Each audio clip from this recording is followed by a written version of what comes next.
नमस्कार दोस्तों, मैं doctor Hamid Khan, team director Path Highs academy.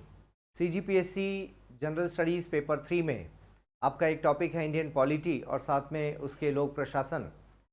इस पर एक दो वीडियो पहले आप देख चुके होंगे यूट्यूब में, और बेसिकली हिंदी मीडियम वालों की डिमांड थी कि सर ये वीडियो हिंदी में होनी चाहिए, तो मैंने कंटेंट भी कोशिश की है कि हिंदी में रहे, और मैं भी कोशिश करूँगा कि शब्द आपके साथ हिंदी वाले ही जाएँ।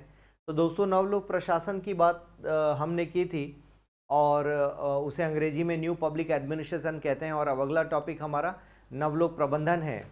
तो सीक्वेंस आपका ऐसा था कि जब हम लोग एनपीए की बात करते हैं, न्यू पब्लिक एडमिनिस्ट्रेशन या नवलोक प्रशासन की बात करते हैं, तो प्रशासन के बाद अब तक जो हमारी बात हुई थी कि 1990 के बाद नए कॉन्सेप्ट्स आ रहे हैं। आई मीन यदि हम बात करें वैश्वीकरण, उदारीकरण और निजीकरण की बात करें, तो यहाँ से आप देख पाते हैं कि कुछ नई संकल्पनाओं के साथ, परिवर्तन के साथ हम बातचीत करने जा रहे हैं। तो नवलोक प्रबंधन, अब ये प्रबंधनवाद की बात हो रही है, और यहाँ पर आप देखेंगे अब तक जो फोकस यहाँ पर दिखता है वो थोड़ा सा सरकारी प्रयास दिखता है, और इधर निजी प्रयास ज़्यादा आपको नज़र आता है। प्रबंधनवाद या अर्थव्यवस्था में कुछ बदलाव, सकारात्मक बदलाव या आर्थिक जो उपागम होते हैं उनके माध्यम से कुछ काम करने का प्रयास किया गया। तो बेसिकली रिफॉर्म्स की बात की गई। तो न्यू पब्लिक मैनेजमेंट कोई नया विषय नहीं था, बल्कि लोक प्रशासन में बदलाव की बयार थी, और वो बदलाव किस रूप में होना था? वो सिद्धांतों में परिवर्तन, व्यवहार में परिवर्तन, काम करने के तरीके में परिवर्तन, और इन्हीं सबको एक साथ मिलाकर नवलोक प्रबंधन कहा गया। तो प्रबंधन शब्द देने का मतलब ही था कि हम प्रबंधन के सिद्धांतों का इस्तेमाल करें। मैंने इसे पहले वीडियो में आपको समझाया था कि जब लोक प्रशासन एक विषय के रूप में जन्म ले रहा था, तो उस वक्त हम देखते हैं कि प्रबंधन या फिर जो निजी क्षेत्र के फॉर्मूले हैं, निजी क्षेत्र के जो सिद्धांत हैं, उनको भी इस्तेमाल में लाया जा रहा है, और वहीं से लोक प्रशासन के सिद्धांत के रूप में इसको विकसित किया गया था। तो 1990 मतलब ये अभी की बात हो गई। और उसके पहले यदि हम बात करें 1887, जब हम बात करते हैं कि ऑफिशियल इसका जन्म हुआ, तो 1900 मतलब 1900 वहाँ से लेकर यहाँ तक की यात्रा में लगभग 100 ईयर्स में एक बदलाव तो आया, लेकिन उसी चीज़ को हम दोबारा देख सकते हैं कि जो वहाँ पर बदलाव एक्सपेक्टेड था, उसी को अब नए रूप में हम देख पा रहे हैं नवलोक प्रबंधन के रूप में। तो आइए देखें इसमें किन बातों पर फोकस किया गया है। तो मैंने कुछ टेक्स्ट यहाँ पर लिखा है। वैश्वीकरण लोक प्रशासनिक व्यवस्था को, जो राज्य की संरचना में अंतः स्थापित या एम्बेडेड है, प्रभावित कर रहा है। क्या बोला गया? वैश्वीकरण किसको प्रभावित कर रहा है? जो व्यवस्था है हमारी सरकारी व्यवस्था, उसको कुछ हद तक प्रभावित कर रहा है, उसमें बदलाव की अपेक्षा कर रहा है। क्यों? क्योंकि बाहर से एक तरह से मेहमान आ रहे हैं हमारे घर में, ऐसा आप समझ सकते हैं। जैसे भारत देश में जब हम एलपीजी की बात करें या वैश्वीकरण, उदारीकरण, निजीकरण की बात करें, तो इस व्यवस्था के आगमन से जो हमारे घर के अंदर की व्यवस्था है, जैसे मेहमान आते हैं तो हम क्या करते हैं? साफ़ सफाई करते हैं, पुराने सोफ़े कवर निकाल कर नए कवर बिछा देते हैं, नए बर्तनों में हम खाना परोसते हैं। तो तरीका हम थोड़ा सा बदलते हैं, स्वयं को भी बदलते हैं। तो ऐसा बदलाव हमारे देश में भी अपेक्षित था, खासकर हमारी अर्थव्यवस्था में। और वो अपेक्षाएं क्या थी कि अब आपकी जो पुरातन पद्धति है, जैसे अनावश्यक आप डिले कर रहे हैं सरकारी कामकाज में, परमिशन लेने के लिए एक नहीं बल्कि कई विभागों में जाना पड़ता है, तो उसकी जगह हमने सिंगल विंडो सिस्टम या एकल खिड़की प्रणाली कर दिया। ये भी एक बदलाव था। फिर दूसरा, व्यवहार में पेशेवरपन लाना, काम को जल्दी करके देना, काम को पेशेवर ढंग से पूरा करके देना, काम में परफेक्शन लाना। खर्च करना केवल उद्देश्य नहीं होना चाहिए, बल्कि उद्देश्य हमारा अपने जो मिशन है उस तक पहुंचना। तो इस तरह की बातों को हम परिवर्तन के रूप में महसूस कर सकते हैं। वैश्विक संस्थाओं के द्वारा लाए गए दबाव भी बहुत अधिक हैं। इन संस्थानों द्वारा प्रदत्त सहायता विकासशील देशों के लिए विशेष रूप से व्यापक प्रभाव या निहितार्थ हैं, क्योंकि इससे विकासशील देशों की वित्तीय, सैनिक या सेना संबंधी राजनीतिक निर्भरता पश्चिमी जगत पर बढ़ी है। ये तो हुआ ही है, क्योंकि वेस्टर्न कंट्रीज़ पर हम बहुत सारे रूप में उस वक्त निर्भर हुए। खासकर भारत जैसा देश, आप देखेंगे आईएमएफ के लोन में हम डूबे हुए थे, और ये हम पर दबाव भी था कि हम अपनी अर्थव्यवस्था के दरवाजे खोलें। उसी समय को आप न्यू इकोनॉमिक रिफॉर्म के नाम से भी पढ़ते हैं, जो कि आपका पेपर 5 इंडियन इकोनॉमी में आप उसे पढ़ेंगे। और यहीं पर राव मनमोहन मॉडल भी कहा जाता है। और जैसा हम जानते हैं कि डॉक्टर मनमोहन सिंह उस वक्त वित्त मंत्री थे और नरसिम्हा राव जी हमारे देश के प्रधानमंत्री थे, तो राव मनमोहन मॉडल वहीं से निकला हुआ शब्द है। ये परिवर्तन इन देशों के लोगों को भी विकल्पहीन बना देते हैं, अपनी नीतिगत वरीयताओं तथा प्राथमिकताओं को तय करने में असमर्थ बना देते हैं। तो कुछ हद तक एक आलोचनात्मक विश्लेषण भी हम कह सकते हैं इसे, खासकर जो नवलोक प्रबंधन के आने का जो माहौल बन रहा था उस कंटेक्स्ट में इसको समझा जा सकता है।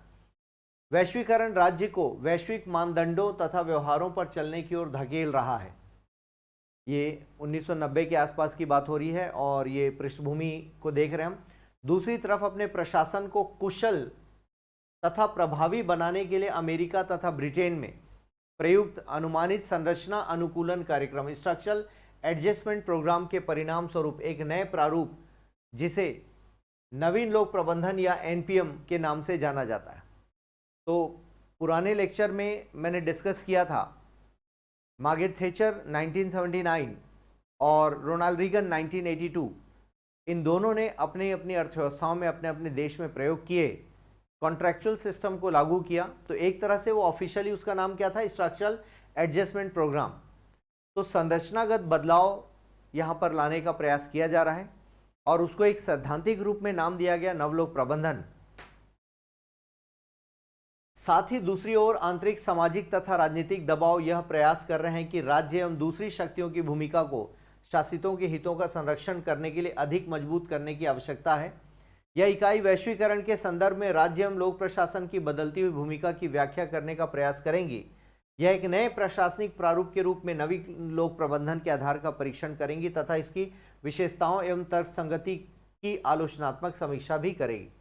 तो कुल मिलाकर दोस्तों यहाँ पर समझने की बात यह है कि जब ये कॉन्सेप्ट आ रहा है नवलोक प्रबंधन, तो यहाँ पर साथ ही साथ भारत जैसा देश, क्योंकि हम एक तरफ विकासशील देश भी हैं, हमारे यहाँ पर जैसे बीपीएल कैटेगरी के काफ़ी लोग हैं जिन्हें लोक कल्याणकारी योजनाओं की ज़रूरत है, और दूसरी तरफ हम बाजार को लाने की बात करें तो बाजार आपके पॉकेट की ओर ध्यान देता है, पे करो यूज़ करो, यूज़ करो पे करो, इस सिद्धांत पर हम काम करते हैं। मतलब बाजार कैसे काम करता है, मांग और आपूर्ति के सिद्धांत पर काम करता है, जबकि सरकार की कल्याणकारी योजनाएं मांग और आपूर्ति के आधार पर काम नहीं करती। वो ये देखती हैं कि प्रायोरिटी में किसको देना है। तो मान लो गरीबों को राशन पानी मुफ्त में देना है तो वो देगी सरकार, उन्हें लगता है किसानों को फ्री में बिजली देना है तो वो देंगे, फिर वो चाहे चुनावी फ्री बीज हो या फिर सामान्य वो कोई स्कीम का पार्ट हो। तो आप देखेंगे दोनों ही स्थिति में, तो खासकर विकासशील देशों में नवलोक प्रबंधन एक कॉन्फ्लिक्टिंग थ्योरी के तौर पर देखा गया उसको।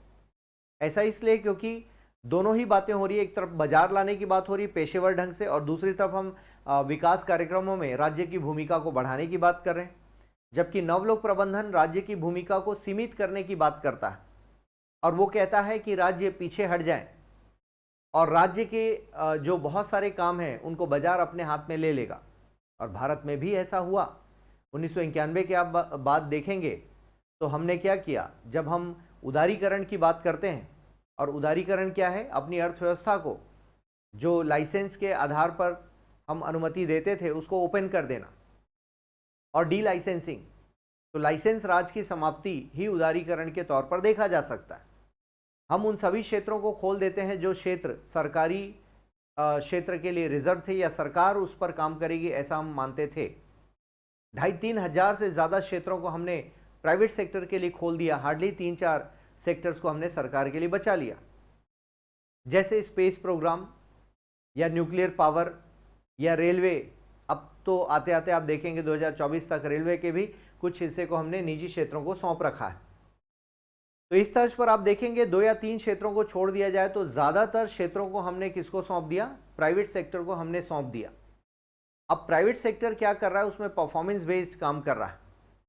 ऑब्वियसली अब यदि गणना करें 1991 से लेकर अभी तक तो हमें लाभ हुआ है, लेकिन शुरुआती दौर में एक तरह का प्रतिरोध था कह सकते हैं, क्योंकि ये कॉन्सेप्ट इस रूप में देखा जा रहा था कि क्या बाजार अब कब्जा कर लेगा, क्या बाजार की शक्तियां अब हावी हो जाएंगी।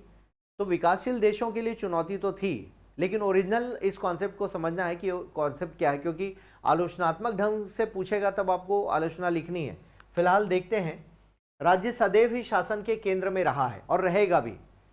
उस केंद्र को कोई हटा नहीं सकता। जैसे इसको ऐसे समझ लीजिए कि मान लो राज्य यहां पर है तो ये केंद्र में है, सब कुछ राज्य ही करके देगा, इसके स्थान को कोई बदल नहीं सकता। हाँ, इसकी भूमिका कम या ज्यादा हो सकती, इसकी भूमिका गुणात्मक और मात्रात्मक रूप में कम ज्यादा किया जा सकता है। गुणात्मक रूप में इसकी भूमिका बढ़ गई है, मात्रात्मक रूप में इसकी भूमिका कम हो गई है, ऐसा हम कह सकते हैं। राज्य सदैव ही शासन के केंद्र में रहा है। परंपरागत रूप से अनेकों राज्यों ने कल्याणकारी राज्य की अवधारणा को अपनाया। हमारे देश में आर्टिकल 38 की जब हम बात करें, डीपीएसपी या राज्य के नीति निर्देशक तत्व, तो वहां पर आपको कल्याणकारी राज्य की अवधारणा मिलती है, जिसमें एक ऐसी राजनीतिक व्याख्या की जिसमें जन संरचना के कल्याण का भारी मात्रा में उत्तरदायित्व था। किसके ऊपर था? सरकार के ऊपर। यह खासकर कब होता है? जब सेकेंड वर्ल्ड वॉर खत्म होता है तो राज्य का जो जिस रूप में उदय हुआ वो कल्याणकारी राज्य के रूप में उदय होता है। यदि हम राज्य के रूपांतरण को देखें तो राज्य का रूपांतरण पहले पुलिस राज्य, फिर कल्याणकारी राज्य, फिर प्रशासकीय राज्य और फिर साइबर राज्य। तो इस रूप में 4 चरणों में हम राज्य के रूपांतरण को देख सकते हैं। तो कल्याणकारी राज्य के ऊपर जिम्मेदारी बढ़ी कि वो जनता के कल्याण पर फोकस करे। 1980 तथा 90 के दशकों में वैश्वीकरण के प्रसार या फैलाव तथा अनेकों क्षेत्रों में इसके प्रभाव के कारण राज्य की इस भूमिका में महत्वपूर्ण बदलाव आए।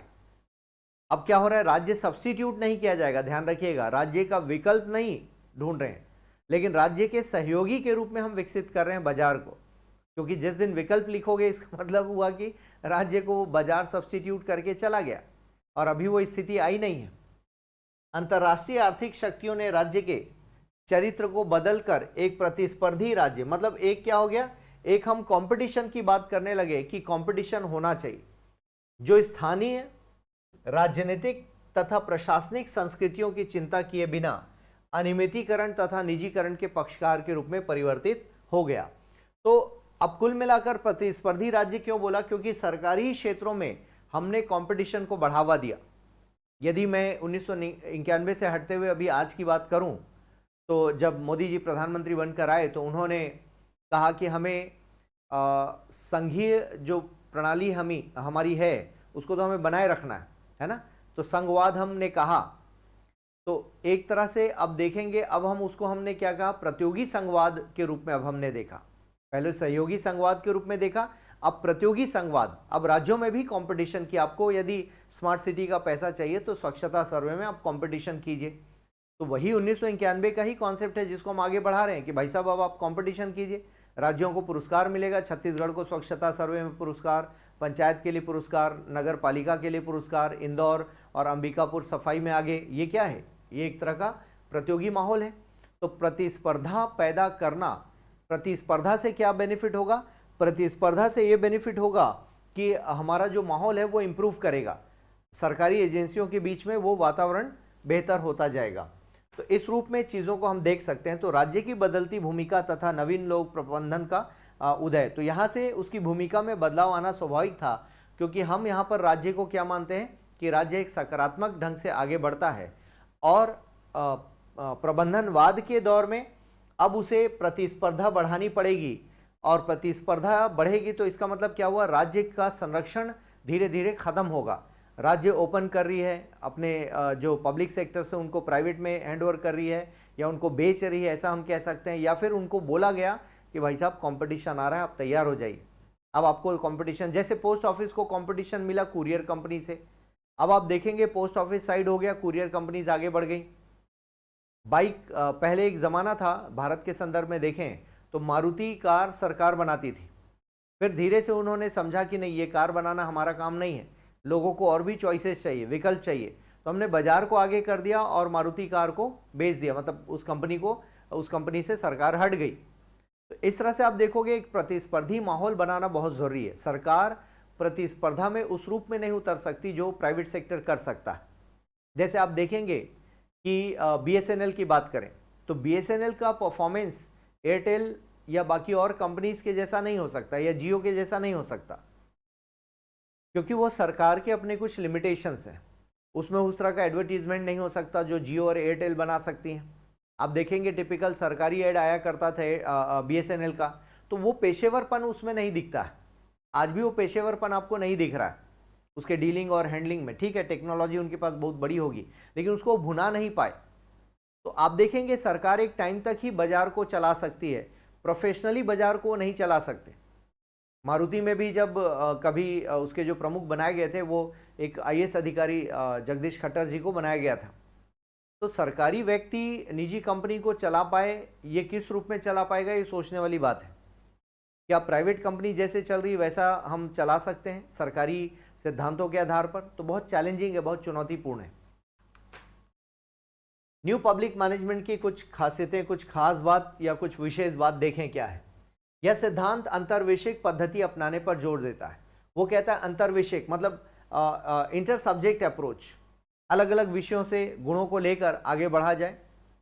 यह सिद्धांत संगठनों में मानवीय तत्व का भी समावेश करता है।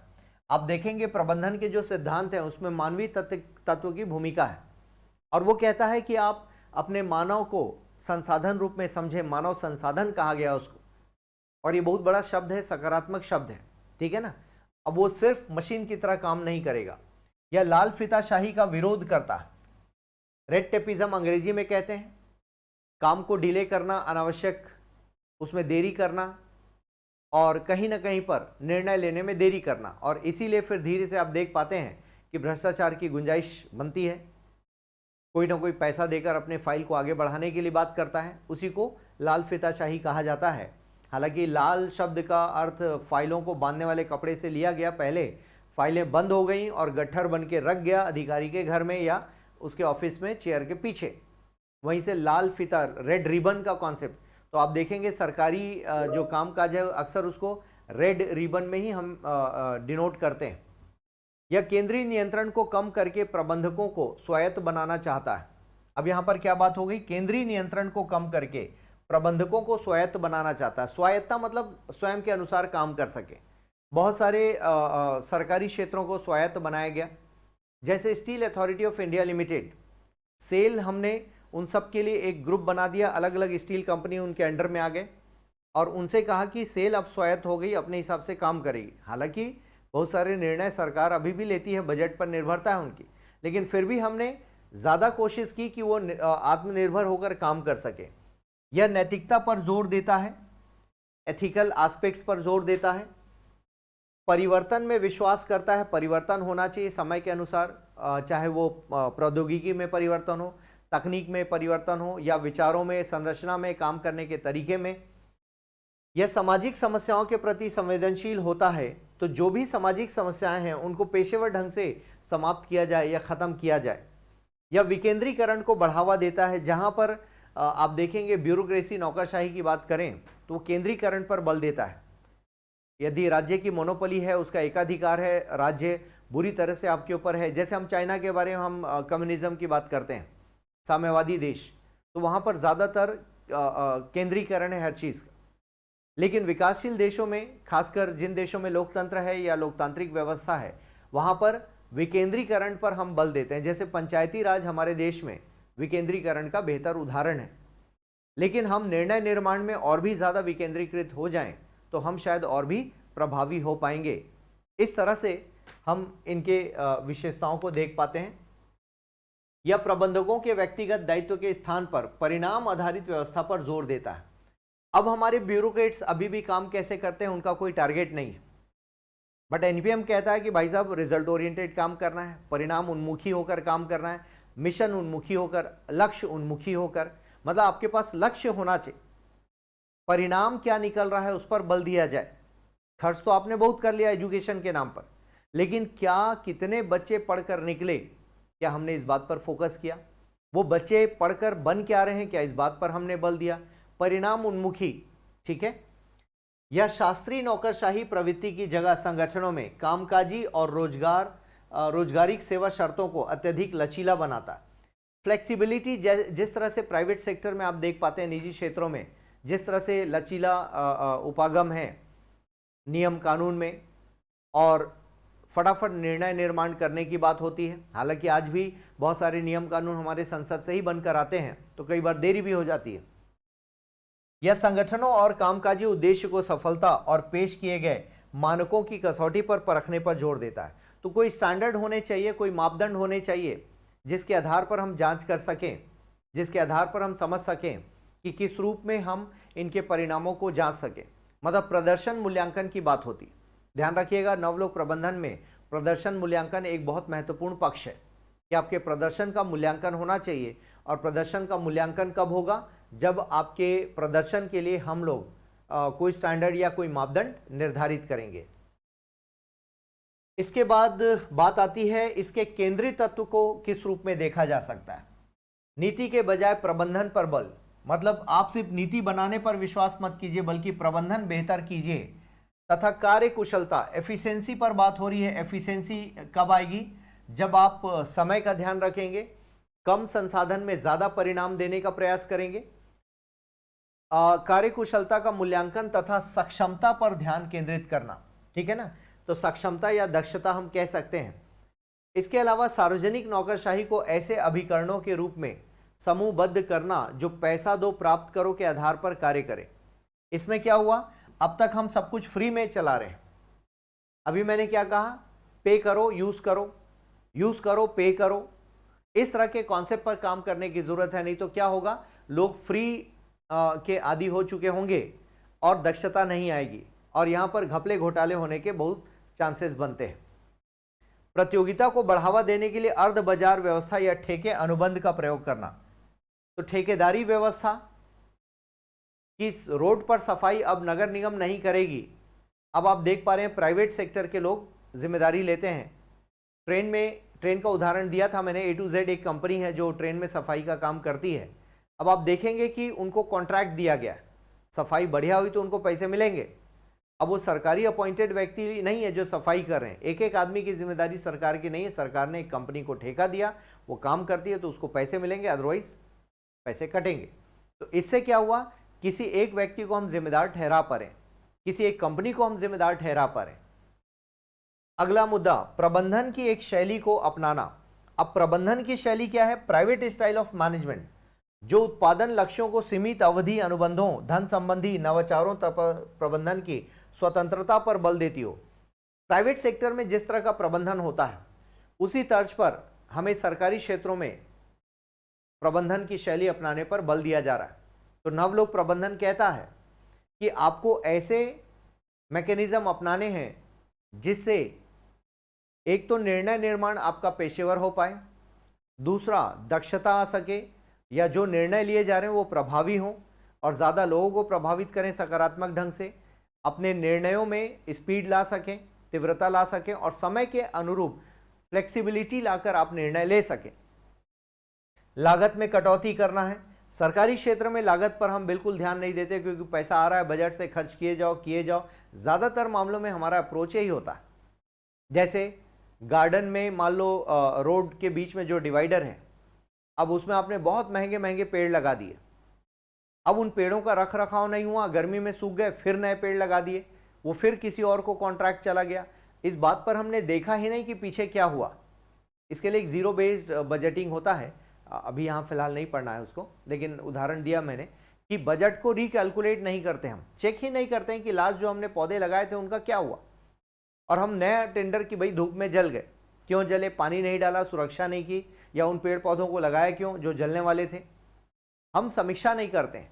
जबकि प्राइवेट सेक्टर 1 रुपया भी खर्च करता है तो वो समीक्षा करता है कि इसकी ज़रूरत क्यों है, आखिर क्यों करना है, और तब जाकर वो चीज़ों पर एनालिसिस कर पाता है। इस तरह से देखा जाए दोस्तों तो कुछ सीमाएं हैं जिसको समझने की हमें ज़रूरत है कि किस तरह से उसका प्रबंधन होना चाहिए। ओके, आगे बढ़ते हैं। उसी के ही अलग शब्दों में लगभग उन पॉइंट्स को हमने देख लिया है। नीति निर्माण कौशलों के साथ प्रबंधात्मक कौशलों का सादर करना। प्रबंधन के कौशल क्या हुए? Managerial skills. तो जब हम प्रबंधकीय कौशल की बात करें तो उसकी आवश्यकता है अब सरकारी क्षेत्रों में। वो तरीका हमारा नहीं है, लेकिन अब डेवलपमेंट की बात हो रही है, डेवलप करने की बात हो रही है। सार्वजनिक संगठनों को अपने लक्ष्य, योजनाओं तथा आवश्यक स्वायत्तता रखने वाली स्वयं में परिपूर्ण अलग इकाई में विपुंजन या विभाजित करना। तो सार्वजनिक संगठनों को हम क्या कर सकते हैं कि छोटे छोटे इकाइयों में हम कन्वर्ट कर सकते हैं और उनको छोटी इकाइयों में बांटकर हम पेशेवर ढंग से उनको कोई ना कोई टारगेट लक्ष्य दे सकते हैं।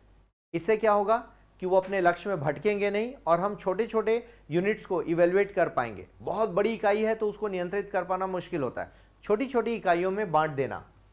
सार्वजनिक क्षेत्र द्वारा निजी क्षेत्र की प्रबंधकीय प्रथाओं या कार्यप्रणालियों को अपनाना, अभी लास्ट स्लाइड में बात हुई। सार्वजनिक संगठनों के लिए स्पष्ट मापन योग्य प्रदर्शन का मापन आवश्यक है। पूर्व निर्धारित निर्गत उपायों द्वारा सार्वजनिक संगठनों के निष्पादन पर नियंत्रण करना।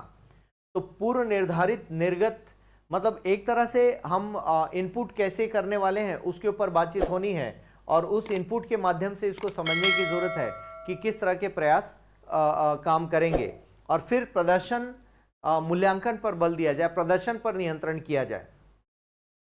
लोक सेवाओं की आपूर्ति में ठेकेदारी, निजी स्वामित्व तथा प्रतिस्पर्धा, ये तीनों होनी चाहिए। तो इससे क्या होगा, काम बढ़िया होगा और जो रिजल्ट देगा उसे ही काम दिया जाएगा।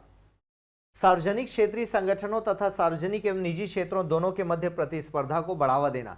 प्राइवेट सेक्टर, पब्लिक सेक्टर, मतलब निजी क्षेत्र और सरकारी क्षेत्र में कंपटीशन। तो इसमें क्या होगा, ट्रिपल पी मैकेनिज्म में हम लोग काम करेंगे, पब्लिक प्राइवेट और पब्लिक प्राइवेट पार्टनरशिप, ठीक है, ट्रिपल पी। तो इस तर्ज पर यहां पर काम करने की आवश्यकता है। आगे ग्राहक की आवश्यकताओं के प्रति सेवाओं को अधिक संवेदनशील बनाना। ज्यादा संवेदनशील, सेंसिटिव, मतलब वो चाहता क्या है, उसकी जरूरत क्या है। जैसे आप देखेंगे रायपुर के कई क्षेत्रों में पब्लिक टॉयलेट्स हैं तो वो ढंग से काम नहीं कर रहे हैं।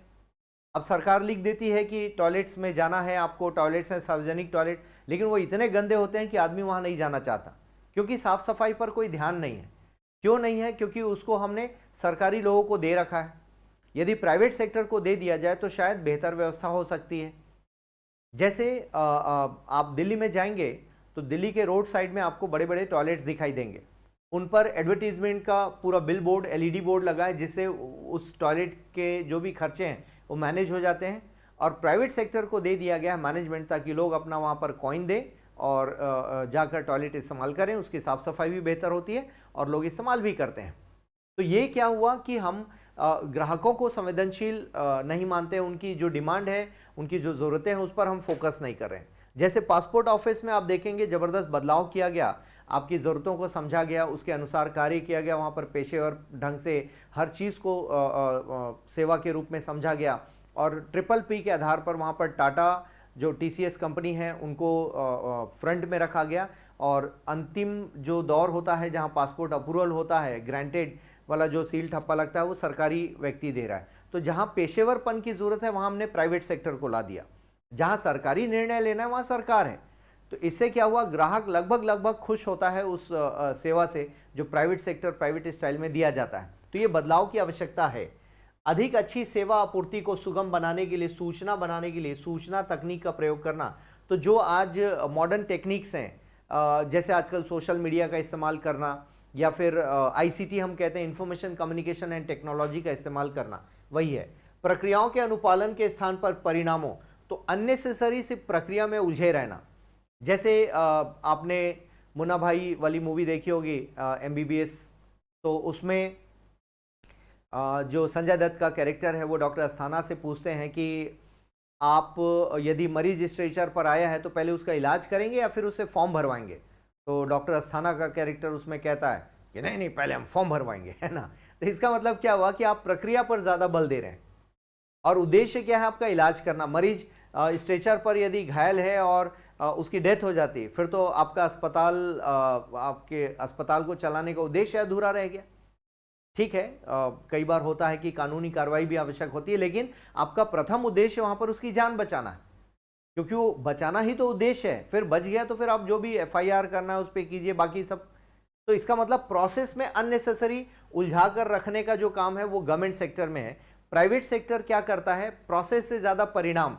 जैसे आप, अब तो फिर भी आसान हो गया, एक समय था जब डिमांड ड्राफ्ट आप सरकारी बैंक में बनाने जाते तो सुबह देकर आते थे, वो 4 बजे आपको बुलाते हैं, 4 बजे आइए। प्राइवेट में जाएंगे तो इमीडिएट वो बनाकर आपको दे देगा। क्लियर है, 10 मिनट बैठिए सर, आपको बनाकर देते हैं। तो ये फर्क है, पब्लिक और प्राइवेट सेक्टर में अंतर आप देख सकते हैं। उसी चीज को कहा गया कि अननेसेसरी प्रक्रियाओं के पालन के बजाय आप परिणाम पर फोकस कीजिए। सेवाओं तथा वस्तुओं की आपूर्ति में प्रतिस्पर्धा, ठेकेदारी जैसे बाजार सिद्धांतों की शुरुआत करना। बाजार के सिद्धांत क्या है, डिमांड सप्लाई, अभी मैंने कहा थोड़ी देर पहले, मांग और आपूर्ति पर कार्य करना, उस पर आधारित काम करना। सेवा सदाचार, एथिक्स, कुशलता में वृद्धि, एफिशिएंसी, दक्षता, इस पर। और ग्राहक संचालित बनाना, मतलब ग्राहकों उन्मुखी, ग्राहक की मांग क्या है, जो अभी हमारा सिटीजन है उसे हम कस्टमर के सी में बदल दें, यही नवलोक प्रबंधन चाहता है। और कस्टमर या कंज्यूमर बोलने का मतलब, कस्टमर बोलने का मतलब आपके के ऊपर अधिक हम बल दें। ये ठीक वैसे जैसे आप दुकानों में जाते हैं ना, तो आप पहले दुकानदार आइए भाई साहब बैठिए, चाय लेंगे, ठंडा पानी जो भी, तो आपकी सेवा में एक तरह से तत्पर दिखता है, आपके आने पर वो खुश होता है। जबकि सरकारी क्षेत्र में आप जाएंगे तो लगभग वो आपको झिड़कते हुए बात करता है, कौन है आप, कहाँ से आ गए, इस अप्रोच में वो बात करता है। इस अप्रोच में आप देखेंगे कि लगभग आपको लगता है कि बहुत बड़ी मजबूरी है आपका आना वहाँ पर, है ना, वो बिल्कुल राजा की तरह व्यवहार करते हैं। तो सरकारी क्षेत्र में जो अप्रोच है, गवर्नमेंट सेक्टर में जो अप्रोच है, वो कहीं ना कहीं पर रिजिड अप्रोच है। इसी चीज़ को एनपीएम बदलने कहता है कि भाई साहब अपना व्यवहार बदल लीजिए। एक समय था जब सरकारी बैंक में जाने पर वो भरपूर अपनी खींच आपके ऊपर उतारते हैं और वो ऐसा डांट लगाएंगे जैसे आप उनके नीचे काम करते हैं, या आप उनके एम्प्लॉई हैं, या आप उनके गुलाम हैं, इस तरह से।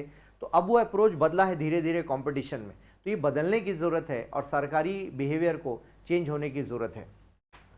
नीतियों के कार्यान्वयन में सरकार के अन्य स्तरों तथा लाभ निरपेक्ष नॉन प्रॉफिट संगठनों जैसे तीसरे पक्ष पर निर्भर करते हुए सरकार को नाव खेने की अपेक्षा मार्ग दिखाने की भूमिका प्रदान करना चाहिए।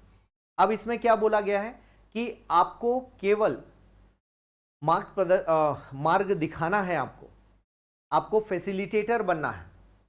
आप खुद सारे काम मत कीजिए, आप प्राइवेट सेक्टर से काम लीजिए, एनजीओ की मदद लीजिए, सिविल सोसाइटी की मदद लीजिए, पंचायती राज की मदद लीजिए, ठेकेदारों की मदद लीजिए, बाजार की मदद लीजिए। और राज्य क्या करे, राज्य सेंटर में रहेगा, लेकिन जो स्पेस है उसमें private sector, NGO, civil society, self help group, इन सभी को बुलाकर उनसे काम लेके भाई साहब आइए काम करना है, और जो बेस्ट करेगा उसे हम आगे बढ़ाएंगे, उसे हम अगला कॉन्ट्रैक्ट फिर देंगे, या उसे अवार्ड मिलेगा, या उसे ज़्यादा प्राइज मिलेगा, या उसे ज़्यादा लाभ मिलेगा। सरकार खुद पीछे बैठ के कंट्रोल करती है। जैसे insurance regulatory development authority, telecom regulatory authority of India, TRAI।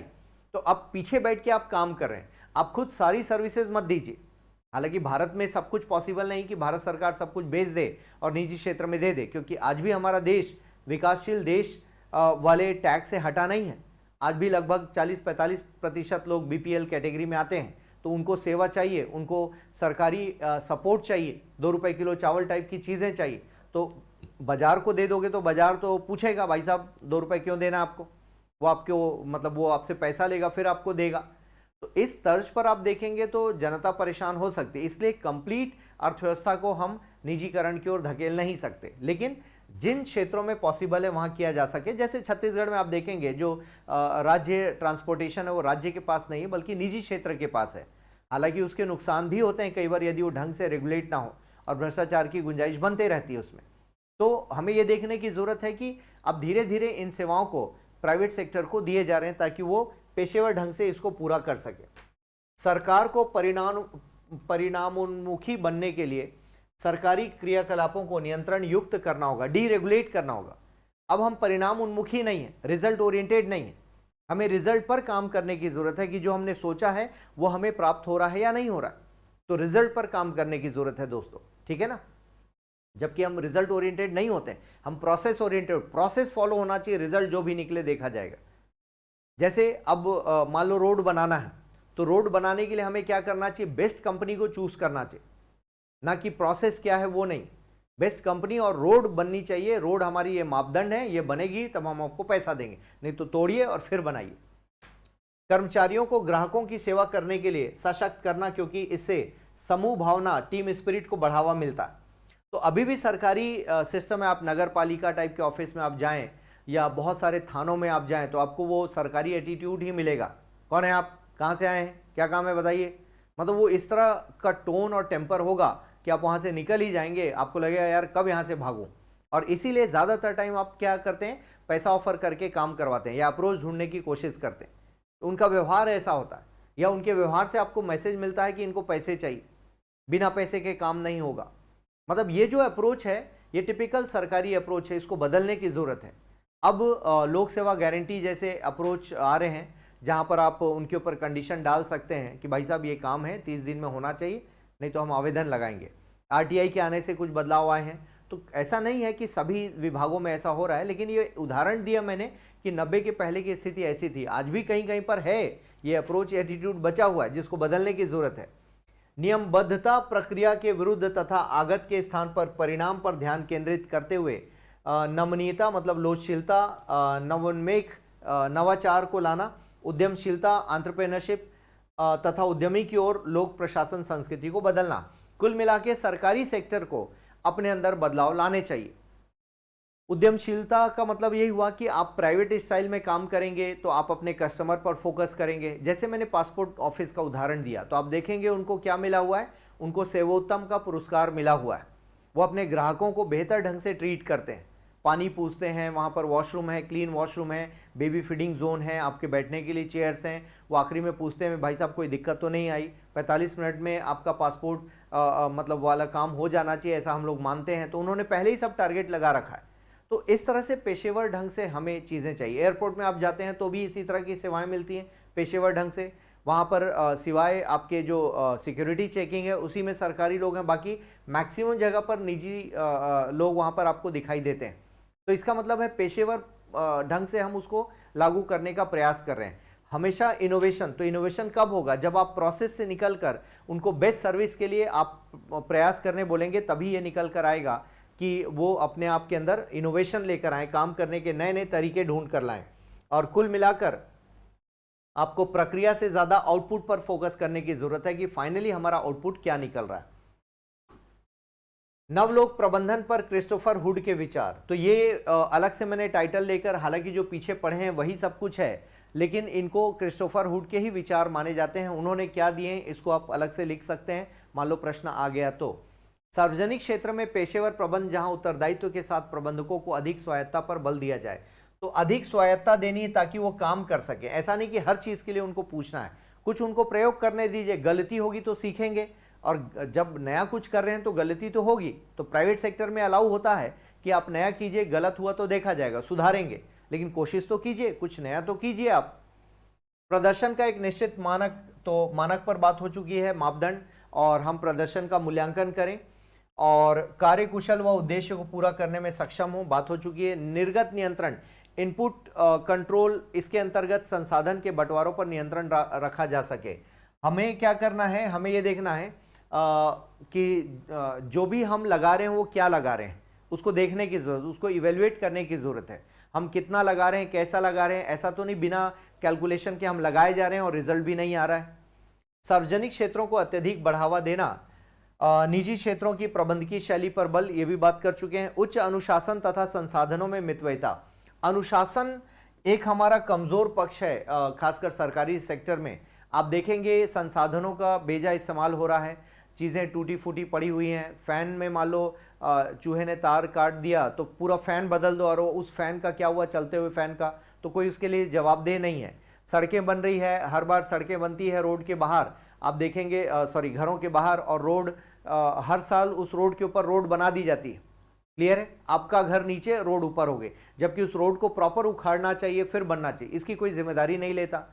अभी आप देखेंगे पूरे रायपुर शहर में नल लगाने के लिए रोड खोदा गया, फिर पाइप बिछाने के लिए, फिर तार बिछाने के लिए, कई बार रोड की खुदाई हो गई, अंततः क्या हुआ, रोड खराब हो गए। उसको ठीक कौन करेगा, इसकी जिम्मेदारी नहीं। कहीं गड्ढे हैं, कहीं पर पानी निकल रहा है, कहीं पर मिट्टी फैली हुई है, कोई जवाबदेही नहीं। तो ये जवाबदेहिता होनी चाहिए।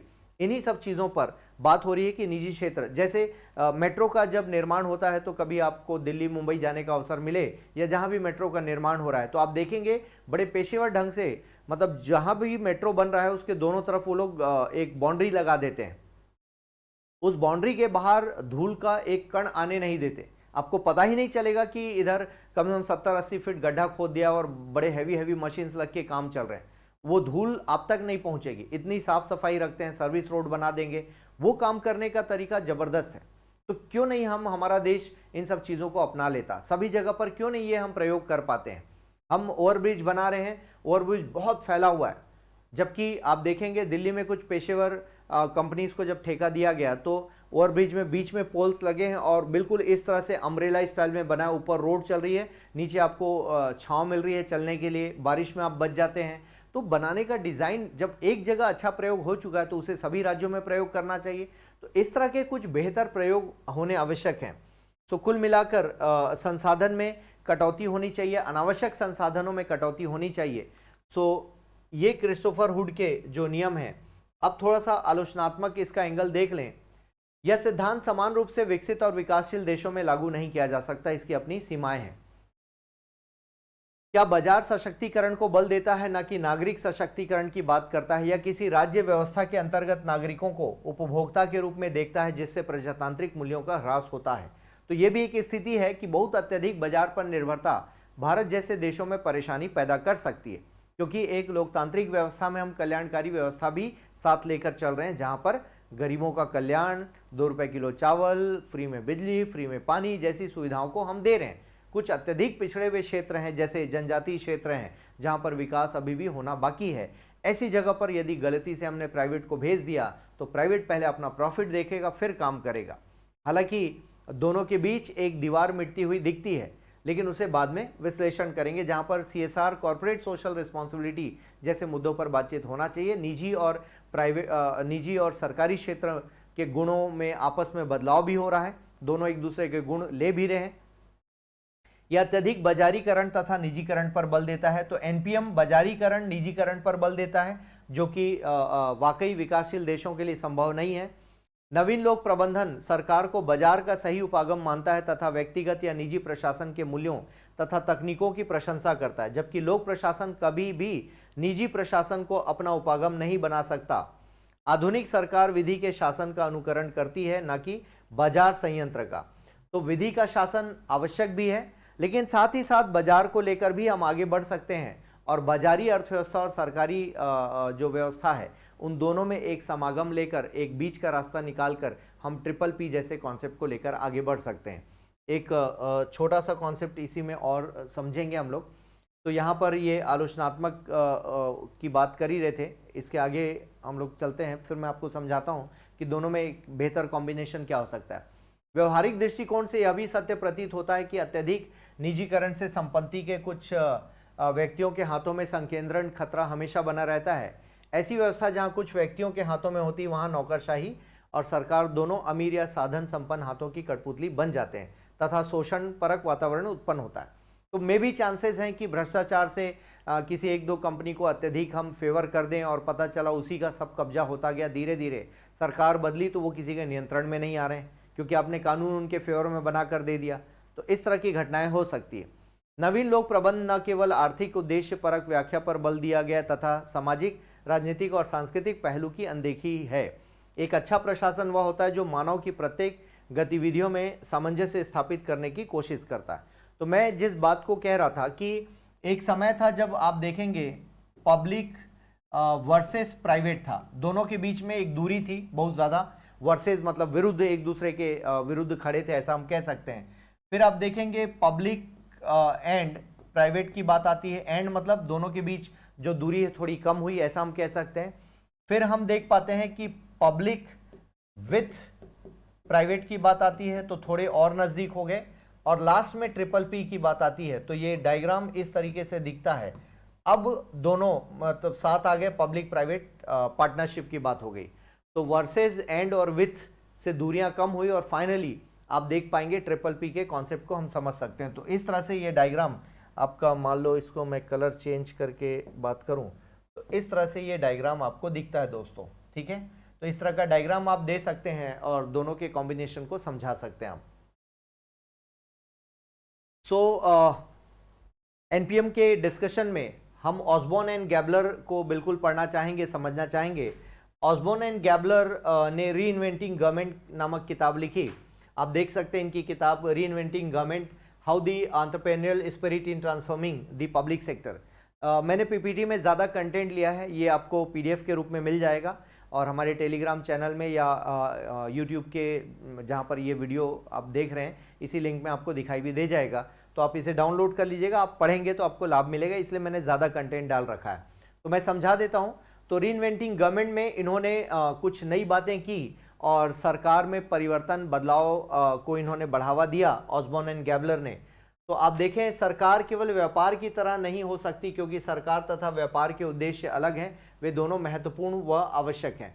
तो यह भी विश्लेषण में आता है कि एक जैसा हम इनको नहीं बना सकते, हाँ दोनों एक दूसरे के पूरक हो सकते हैं।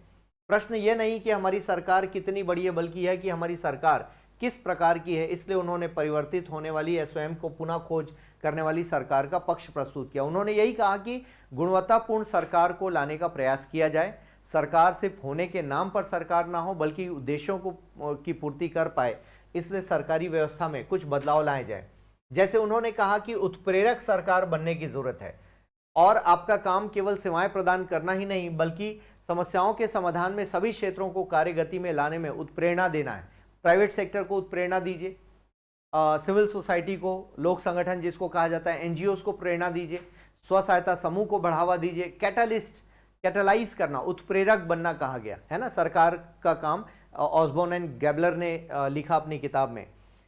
समुदाय उन्मुखी सरकार, तो समुदाय उन्मुखी सरकार, कम्युनिटी ओरिएंटेड गवर्नमेंट, सेवा आपूर्ति में नागरिकों का सशक्तिकरण करना। ब्राजील में जब वर्ल्ड कप फुटबॉल हुए तो वहां पर ओलंपिक हुए है ना 2016 में, तो वहां के स्टेडियम के निर्माण में एनजीओ और सिविल सोसाइटी को भूमिका दी गई कि आप स्टेडियम का निर्माण कीजिए। इससे करप्शन कम हुआ, खर्चे भी कम हुए। कॉम्पिटिटिव गवर्नमेंट, सरकार अलग अलग सेवा प्रदाताओं के बीच प्रतियोगिता को बढ़ावा दे। उद्देश्य या प्रयोजन से संचालित होना, आपका उद्देश्य प्राप्त करना ज्यादा इंपॉर्टेंट है। परिणाम उन्मुखी बनना, आपको रिजल्ट ओरिएंटेड बनना होगा, और परिणामों पर आधारित आप काम कीजिए कि अल्टीमेटली हमें अचीव क्या करना है। जैसे प्राइवेट सेक्टर अक्सर परिणाम उन्मुखी होकर काम करता है। ग्राहक उन्मुखी होना मतलब ग्राहकों को बेहतर सुविधा दी जाए, उन्हें विकल्प दिए जाए, उन्हें और सुविधा, आप उनसे 2 पैसे ज़्यादा ले ली लेकिन उन्हें सुविधा दीजिए। जैसे अब रेलवे में हो रहा है, लकड़ी के जो चेयर्स बैठने की जो सीट होती थी, अब उसमें कुशन लगा दिया गया, क्योंकि वो पुरातन पद्धति हो गई। जब आपकी इनकम इतनी ज़्यादा है तो आप उसमें कुशन, तो और बेहतर सुविधा दी जा रही है। अब हो सकता है आने वाले दिनों में स्लीपर कोच में भी एसी लगा दिया जाए और सस्ते दरों की टिकट आपको उपलब्ध हो जाए, क्योंकि गर्मी में वाकई वो एक तो आयरन का डब्बा होता है लोहे का, और बहुत गर्म करता है। कई बार फैन भी नहीं चल रहे होते, गर्म हवा के कारण आप परेशान हो जाते हैं। तो थोड़ी बेहतर सुविधा हो जाएगी तो शायद सब कुछ और अच्छा हो सकता है। उद्यमी सरकार, केवल खर्च करने पर बल नहीं देना है, बल्कि आपको पैसे भी कमाने हैं। जैसे नगर निगम के जो विज्ञापन के बोर्ड हैं, उससे सरकार आय करती है, अपना आय जनरेट करती है, तो वैसे आपको क्या करना है, आय जनरेट करने पर भी बल देना है। पूर्वानुमान वाली सरकार, आंकड़ों पर आधारित आपको पूर्वानुमान करना है और फोरकास्टिंग करना है। प्राइवेट सेक्टर फोरकास्ट कर लेता है। आने वाले त्योहारों में आप देखेंगे बाजार पहले से, अब होली आने वाली है तो बाजार पहले से तैयारी करना शुरू कर देता है। गुलाल बनाने वाली कंपनी पहले से अपनी तैयारी रखती है। लेकिन सरकार में अभी भी जिस दिन बारिश बहुत तेज हो जाती है, गड्ढे जाम हो जाते हैं, नालियां जाम होती है, तो हम उसी दिन बारिश में उसको साफ कर रहे होते हैं, पहले से हम सफाई नहीं करते हैं। या अब गर्मी आने वाली है या मच्छरों की फौज एकदम तैयार है पूरे शहर पर अटैक करने, तो तब जाकर हम जागते हैं। हम पहले से उस काम को नहीं करते हैं, मतलब हमको प्रोएक्टिव होने की आवश्यकता है। तो वही ऑसबॉर्न एंड गैबलर कह रहे हैं, विकेंद्रीकृत सरकार, ज़्यादा से ज़्यादा विकेंद्रीकरण पर बल देने की आवश्यकता है। जो बड़ी बड़ी संस्थाओं में केंद्रीकृत व्यवस्था है उसको निचले स्तर पर लाने की ज़रूरत है, ताकि हम स्पीड में डिसीजन मेकिंग कर सकें और स्थानीय वातावरण के अनुसार निर्णय निर्माण कर सकें। और बाजार उन्मुखी सरकार की बात हो रही है अंततः, तो बाजार उन्मुखी सरकार पर बल दिया जाना चाहिए, इस बारे में बातचीत हो रही है।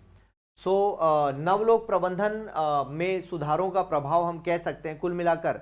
आप इन पॉइंट्स को पढ़ेंगे तो आपको समझ में आएगा कि कहीं ना कहीं इसका असर सरकार पर भी आया है, और कई जगह पर जो व्यवस्थाएं हैं उसमें परिवर्तन लाया गया, और कुल मिलाकर ग्राहक मतलब आप जो नागरिक हैं उनको बेहतर सेवा मिल रही है समय के अनुसार, उसको भी देखा जा सकता है। तो कुल मिलाकर दोस्तों, ये एनपीएम का एक कॉन्सेप्ट मैंने समझाने का प्रयास किया। ये पीडीएफ आप तक पहुंच जाएगी, आप इसको पढ़िए, और कहीं कोई डाउट आता है तो प्लीज़ पूछिए ज़रूर मुझसे। और पाथ आईएएस एकेडमी सीजीपीएससी के लिए मेंस टेस्ट सीरीज चला रहा है, और आप उसमें भी भाग ले सकते हैं, और अलग अलग समय पर नई नई बैचेस लॉन्च की जाती हैं। तो आप हमारे विज्ञापन पर नज़र रखिए, सोशल मीडिया के माध्यम से हम प्रचारित करते हैं। और पाथ है इस एकेडमी में हिंदी मीडियम के लिए अलग क्लासेस होती हैं, इंग्लिश मीडियम के लिए अलग क्लासेस होती हैं, नोट्स भी अलग अलग दिए जाते हैं आपको दोस्तों। और यूपीएससी के प्रोफेशनल क्लासेस मैनेज की जाती हैं, दिल्ली से सारी फैकल्टीज़ आती हैं, यूपीएससी के कुछ सब्जेक्ट्स भी मैं लेता हूं। और यूजी बैच, यूपीएससी में एक यूनिक एक्सपेरिमेंट है UG batch, undergraduate batch, आप 12वीं के बाद उसे ज्वाइन कर सकते हैं। तो आपका स्वागत है पाथ है इस एकेडमी में, और हमारे सोशल मीडिया पर कनेक्टेड रहिए। यूट्यूब में हमारे वीडियोस शेयर कीजिए, लाइक कीजिए, और कुछ आपको लगता है कि आपकी कोई डिमांड है कि सर इस टॉपिक पर वीडियो बना दीजिए, तो ज़रूर आप हमें हमारे कमेंट बॉक्स में लिख कर भेजें। हमारी टीम का प्रयास रहेगा कि आपको उन मुद्दों पर या उन विषयों पर आपको वीडियो बनाकर आपकी मदद की जाए। और आप किसी भी रूप में हमसे जुड़ना चाहें तो बिल्कुल आप हमें कॉल कीजिए, और नीचे दिए गए नंबर्स पर आप हमसे संपर्क कर सकते हैं दोस्तों। बहुत बहुत धन्यवाद। आप बढ़िया से पढ़ाई कीजिए, और कहीं भी कोई भी डाउट आता है तो आप हमसे संपर्क कर सकते हैं। थैंक यू, नमस्कार।